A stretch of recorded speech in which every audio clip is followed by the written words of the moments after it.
जय मसीह के सबको। तो आज हम देखते हैं सुसमाचार क्या होता है, गॉस्पल क्या है। तो हम गॉस्पल अब देखेंगे। यहाँ पर सेंट पॉल ने लिखा हुआ है, पहला कुरिन्थियन चैप्टर 15 वर्स 1 से कुछ कहना चाहते हैं वो। ऐसा लिखा हुआ यहाँ पर, हे भाइयों, अब मैं तुम्हें वही सुसमाचार सुनाता हूँ जो पहले सुना चुका हूँ, जिसे तुमने अंगीकार भी किया और जिसमें तुम स्थिर भी हो। उसी के द्वारा तुम्हारा उद्धार भी होता है, यदि उस सुसमाचार को जो मैंने तुम्हें सुनाया था स्मरण रखते हो, नहीं तो तुम्हारा विश्वास करना व्यर्थ है। तो ये जो बाइबल पे लिखे हुए जो वर्स हैं, जो वचन हैं, इनको याद रखना बहुत ज़रूरी है। अब आके कुछ चीज़ और लिखी हुई हैं। वर्स 3 पे उन्होंने ऐसा बोला हुआ है, इसी कारण मैंने सबसे पहले तुम्हें वही बात पहुंचा दी जो मुझे पहुंची थी, कि पवित्र शास्त्र के वचन के अनुसार यीशु मसीह हमारे पापों के लिए मर गया, गाड़ा गया और पवित्र शास्त्र के वचन के अनुसार तीसरे दिन जी उठा। सुसमाचार में 3 चीजें हैं। पहला, पवित्र शास्त्र के अनुसार। देखिए यहाँ पर पवित्र शास्त्र के अनुसार, पौलुस ने देखा नहीं है, ना हमने देखा ये पुनरुत्थान प्रभु यीशु मसीह। 3 चीजें हमने नहीं देखी हैं। पहली चीज क्या है? प्रभु यीशु मसीह के हमारे पापों के लिए मारा जाना, दूसरा गाड़ा जाना और तीसरा जी उठना। इन 3 चीजों को ना ही हमने देखा है, ना ही 3 चीजों को पौलुस ने देखा था। लेकिन पौलुस ने फोर्सफुली यहाँ पर 2 चीजें फोर्स करके लिखी हुई हैं, पवित्र शास्त्र के अनुसार। यानी कि हमको पवित्र शास्त्र पर विश्वास करके चलना है और इसकी बातों को समझना है, इसके लिखे हुए वर्ड को समझना है, क्योंकि इसी पर ही सब कुछ दिया। तो सुसमाचार को समझने के लिए, जानने के लिए हमको पवित्र शास्त्र पढ़ना पड़ेगा। और 3 चीजों पर सुसमाचार डिपेंड है। यीशु मसीह हमारे पापों के लिए मरा, गाड़ा गया और तीसरे दिन मुर्दों में से जी उठा। अब इसको और अगर डिटेल में देखना तो हम चलते रोमन पत्री पे। तो रोमियो 4 पे यहाँ पर उदाहरण दिया हुआ अब्राहम का। इसलिए हम क्या कहें, हमारे शारीरिक पिता अब्राहम को क्या प्राप्त हुआ? क्योंकि यदि अब्राहम कामों से धर्मी ठहराया जाता तो उसे घमंड करने की जगह होती, परंतु परमेश्वर के निकट नहीं। पवित्र शास्त्र क्या कहता है? यह कि अब्राहम ने परमेश्वर पर विश्वास किया और यह उसके लिए धार्मिकता गिना गया। तो विश्वास के जरिए धार्मिकता गिनी गई, यानी फेथ। हमको बाइबल के वचनों पर, बाइबल के शब्दों पर विश्वास रखना, यही हमको धार्मिकता गिनाएगा परमेश्वर के लिए। कोई बड़े बड़े कार्य, कोई बहुत ऊंचे ऊंचे कार्य करना लोगों के लिए हमको धार्मिकता नहीं गिनाएगा। ये बाइबल पर लिखे हुए शब्द वचन ही हमको धार्मिकता गिनाएंगे। और जब हम प्रभु यीशु मसीह के लिए विश्वास करें कि वो हमारे लिए मारा गया, गाड़ा गया और मुर्दों में से जी उठा, यही हमारा विश्वास है, यही हमारे लिए सुसमाचार है, यही हमारे लिए धार्मिकता गिना जाएगा।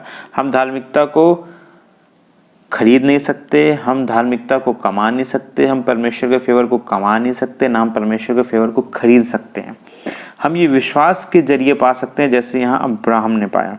फिर से पढ़ता हूँ, पवित्र शास्त्र क्या कहता है? यह कि अब्राहम ने परमेश्वर पर विश्वास किया और यह उसके लिए धार्मिकता गिना गया। पौलुस ने यहाँ पर अब्राहम को देखा नहीं है, लेकिन जो ओल्ड टेस्टमेंट पे लिखा हुआ है वो पौलुस यहाँ पर रेफर कर रहा है कि पवित्र शास्त्र क्या कहता है, कि अब्राहम परमेश्वर पर विश्वास किया और वो परमेश्वर के सामने धर्मी गिना गया। तो वो यहाँ पर हमसे सीधा कहना चाहता है कि हमें पवित्र शास्त्र पर विश्वास रखना है, इस पे फेथ रखना है, इसके लिखे हुए शब्दों पे, वचन पे हमको मनन करना, हमें मानना है कि हाँ ये सच्चाई है। आगे पढ़ते हैं, काम करने वालों की मजदूरी देना दान नहीं परंतु हक समझा जाता है। मजदूरी आपको मिलेगी, परंतु जो काम नहीं करता वरन भक्तिहीन के धर्मी ठहराने वालों पर विश्वास करता है, उसका विश्वास उसके लिए धार्मिकता गिना जाएगा। अब यहाँ पर आपको धार्मिक होना है।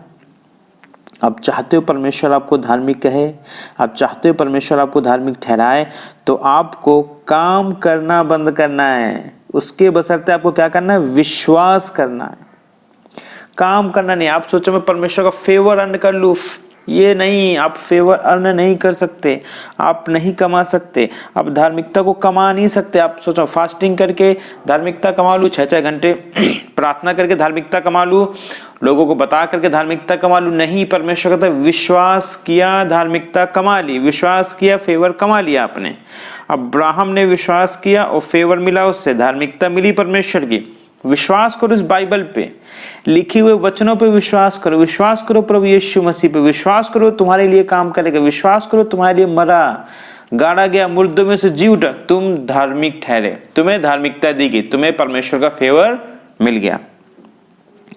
आगे लिखा गया, जिसे परमेश्वर बिना कर्मों के धर्मी ठहराता है उसे दाऊद भी धन्य कहता है। बिना कर्मों के, काम मत करो कमाने के लिए, फेवर कमाने के लिए काम मत करो, परमेश्वर की धार्मिकता कमाने के लिए काम मत करो, विश्वास करो, विश्वास करो, धार्मिकता आएगी, काम अपने आप होगा, आपको मजदूरी मिलेगी। विश्वास करो, परमेश्वर का फेवर आएगा, हीलिंग चंगाई होगी, धार्मिकता मिलेगी, आपको फेवर मिलेगा आपको परमेश्वर का। आपको काम नहीं करना, आपको विश्वास करना है परमेश्वर के वचन पे। 6-6, 7-7 घंटे अगर आप बैठ करके प्रार्थना करते हो, वचन पे विश्वास नहीं करते, वचन नहीं पढ़ते, आप धार्मिक नहीं हो।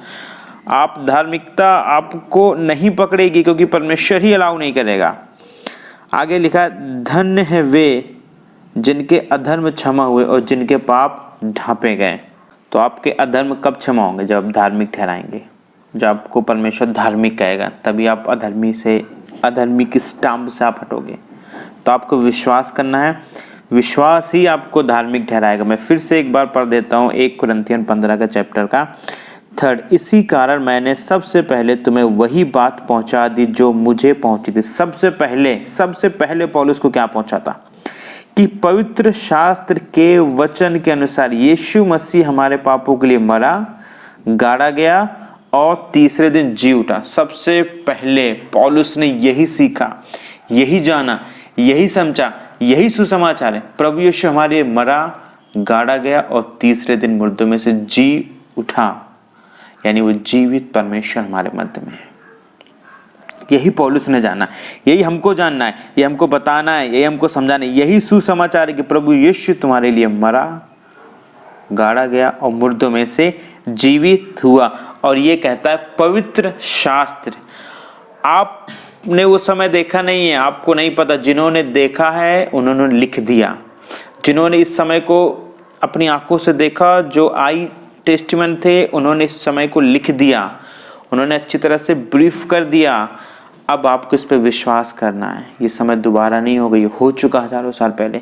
विश्वास करो, जैसा पौलुस कह रहा है, पवित्र शास्त्र के अनुसार। तो पवित्र शास्त्र में लिखे हुए हर एक वचन के अनुसार आपको चलना है, आपको मानना है, विश्वास करना है। और याद रखिएगा, फेथ ही जरूरी। परमेश्वर को फेथ ही खुश करता है, बाइबल कहती है। आपकी प्रार्थना 10 घंटे खुश नहीं करती परमेश्वर को, फेथ परमेश्वर को प्रसन्न करता है। और ये विश्वास आपको रखना पड़ेगा पुनरुत्थान का। और यही विश्वास जिसने अब्राहम को परमेश्वर के सामने धर्मी ठहराया, आपको भी धर्मी ठहराएगा। आप सब धर्मी ठहरें। जय मसीह की।